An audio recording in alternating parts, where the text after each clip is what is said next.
तरीके का बहुत बड़े जोश के साथ आपका आगमन हुआ और आपने दो तरीके से बहुत बेहतरीन तरीके से संदेश दिया। ये आज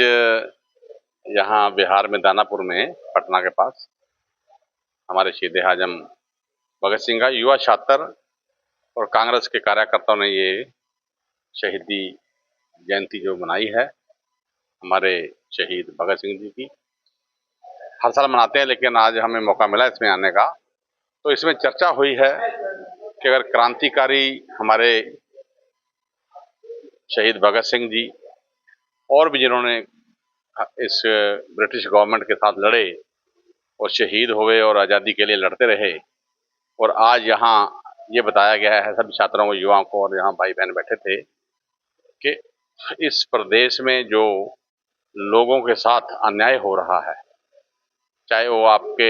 स्टूडेंट हो, विद्यार्थियों के साथ लाठीचार्ज हो रहा है, चाहे वो कोई गरीब गुरबा कोई आरक्षण की बात करे तो हो रहा है, न्याय मांगे तो उनके पास हो रहा है। और दूसरा, इस बिहार को 20 साल से जो सरकारें चला रही हैं वो इस प्रदेश के लोगों के साथ अन्याय कर रही हैं, गुमराह करके उनको अपना चोरी से वोट चोरी करके और सत्ता पे काबिज हैं। तो यहाँ पे लोगों को बताया गया है कि इस बार चुनाव है और ये जो सत्ताधारी पार्टियां, मनोवादी पार्टियां जो धर्म के आधार पर आप लोगों को लड़ा रही हैं, मुस्लिम हिंदू कर रही हैं, और दूसरा स्कूल बंद कर रही हैं, जिससे कि हमारे दलित,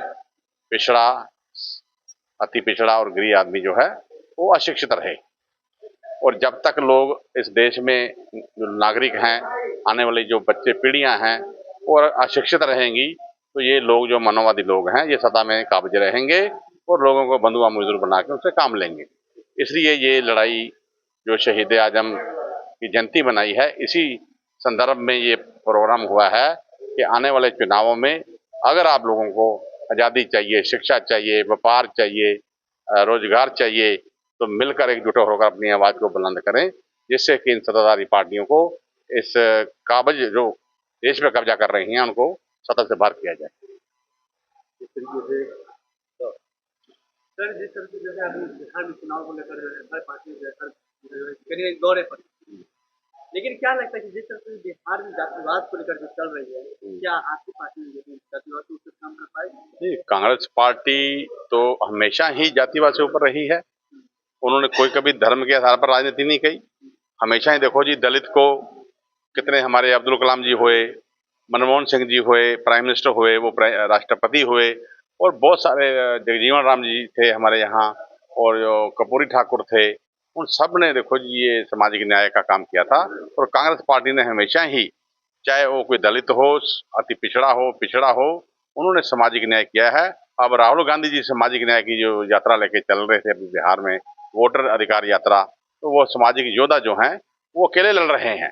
कोई भी पार्टी ऐसा नहीं लड़ रही देश में। इन मनोवादियों से, इन धार्मिक के आधार पर सत्ता चलाने वाले लोगों से कौन लड़ रहे हैं? राहुल गांधी जी, जो कांग्रेस पार्टी में अभी बड़े लीडर हैं और एलओपी सांसद में हैं अभी, और ये डर नहीं रहे वो। लेकिन ये सत्ताधारी पार्टी जो है ये जीत कर भी डर रही है, क्योंकि उनको राहुल गांधी के विरोध में बोलना है, उसको बदनाम करना है, क्योंकि वो डरते हैं। क्योंकि 3 बार मौका मिल गया सेंटर में, केंद्र में, और 20 साल से यहाँ बिहार में जो सुशासन बाबू कर रहे हैं, लेकिन उन्होंने यहाँ समाज का कोई काम नहीं किया, समाज का उत्थान नहीं किया, लोगों का कोई भी बदलाव नहीं किया। वही लोग गरीबी में मर रहे हैं, बच्चे पढ़ नहीं रहे, अशिक्षित हैं, मजदूर हैं। छोटे छोटे बच्चों को मैं देख रहा हूँ यहाँ दुकानों पे, खोखों पे, चाय की दुकानों पे काम कर रहे हैं, क्योंकि ये पार्टियां जो आज भाजपा हो, चाहे आरएसएस के लोग हों, चाहे वो एनडीए की सरकार के लोग, डबल इंजन की सरकार है, वो गरीब को गरीब रखना चाहती है, उसको आगे नहीं, और डराकर लोगों को, क्योंकि उनके संवैधानिक ढांचा को उन्होंने कब्जा कर रखा है। जितने भी संवैधानिक संस्थाएं हैं उनके हाथ में, कोई वो भी डर रहे हैं, चाहे आईएएस हो, आईपीएस हो, जुडिशरी के लोग हों, उनको भी डरा के रखा हुआ है। कोई गरीब बोलता है, गुरबा बोलता है, तो उसको भी उठा के जेलों में फेंक देते हैं, और आदमी गरीब क्या लड़े। मैं सौरभ कुमार पासवान, और विगत 7 वर्षों से मैं लगातार शहीद आजम भगत सिंह जी की जयंती मनाता हूं, और इस साल भी उनकी विरासत को जिंदा रखने के लिए, भगत सिंह की कुर्बानी को जिंदा रखने के लिए आज 118वीं जयंती हम लोग खगोल दानापुर में मना रहे हैं, और जिसमें हमारे एससी शेड्यूल कास्ट कांग्रेस के राष्ट्रीय अध्यक्ष माननीय राजेंद्र पाल गौतम जी की उपस्थिति हुई। और हमारे हम लोगों ने आगामी बिहार 2025 चुनाव पे खासकर चर्चा की। किस तरह लोकतंत्र की हत्या भारतीय जनता पार्टी की सरकार कर रही है, वोट चोरी करके लोकतंत्र और यहाँ की आवाम को मूर्ख बनाने का काम कर रही है, असमानताएं पैदा कर रही है, मजहबी में लोगों को मजहब के बीच बांटने का काम कर रही है। इन्हीं सब विषयों पे हम लोगों ने यहाँ जनता से रूबरू हुए, दानापुर के लोगों से इस पे चर्चा की कि आगामी जो 25 का चुनाव में एनडीए के खिलाफ वोट दे, इसलिए कि हमारे वोट की हकमारी कर रही है, चोरी कर रही है, हमारे अधिकारों को हनन करने का काम कर रही है। जिस तरह देश के अंदर जितनी सरकारी संस्थाएं हैं उसको बेचने का काम कर रही है, जहां से नौकरी सृजित होती थी सारे को निजीकरण करने का काम कर रही है। हम लोगों ने आवाम को बताया कि आपकी हकमारी भारतीय जनता पार्टी की सरकार, केंद्र में बैठी सरकार किस तरह बिहार के अंदर जंगल खेत को कम दामों में लीज पर अडानी को दे दिया जा रहा है, और अनेक प्रदेशों में लगातार बड़े से बड़े जंगलों को काटने का काम कर रहे हैं। दलित आदिवासी पिछड़ों की खिलाफ की सरकार है, इसके खिलाफ हम लोग वोट देने के लिए तैयार है। खासकर युवा समाज को इस सरकार ने सबसे ठगने का काम किया है। आए दिन पटना की सड़कों पे जितने भी छात्र हैं हर एक नौकरी की वैकेंसियों को लेकर किस तरह अपनी मांग को मांगते हैं, किस तरह यहाँ की एनडीए और नाकाम सरकार नीतीश कुमार भाजपा की सरकार लाठी चलाने का काम करती है। वो अपना हक मांगते हैं, ये लाठी देने का काम कर रहे हैं। सर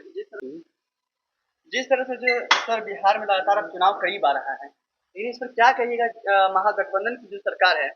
क्या बिहार में ऐसा क्या बदलाव कर जाएगी जो अभी तक जो है नीतीश कुमार जी अभी तक वो कार्य करने में असमर्थ हो गए? देखिए, राजद के बिहार प्रदेश के प्रतिपक्ष के नेता माननीय तेजस्वी यादव जी का सबसे बड़ा,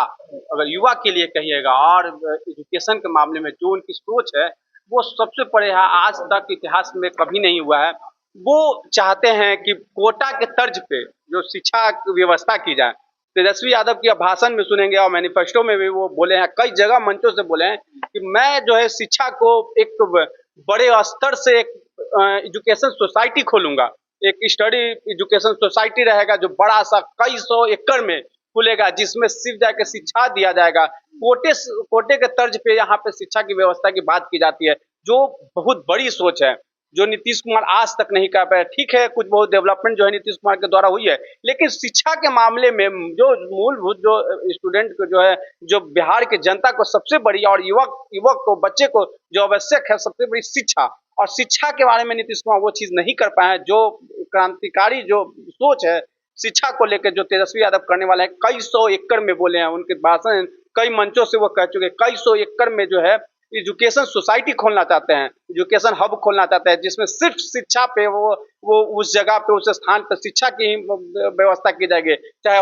स्कूल हो, कॉलेज हो, जो बड़े बड़े यूनिवर्सिटी हो, आपका